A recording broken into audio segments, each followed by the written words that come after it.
Good evening, Rhondda. It's Michael Cashman. I'm going to give you a reading from my memoir, One of Them. It was a cold December, but it wasn't the cold that brought me into the world.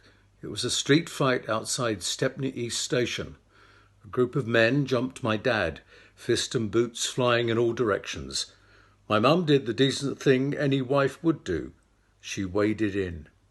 It was a vicious fight. She threw a few punches, extracted my dad, and then they escaped home on a passing bus.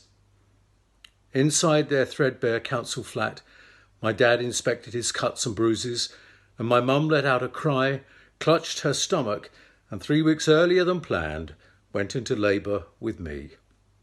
The following morning, I was born at Bancroft Road Hospital, Mile End. My dad turned up to look over his second son. He hadn't been around for the first. After a quick glance, he told my mum to take care of herself and then went to put my name down at the Port Labour Board so that when I left school, I would follow in his footsteps as a docker. Then he embarked on a pub crawl with Grandad Cashman to wet the baby's head and to settle scores from the day before. Stay well, stay safe.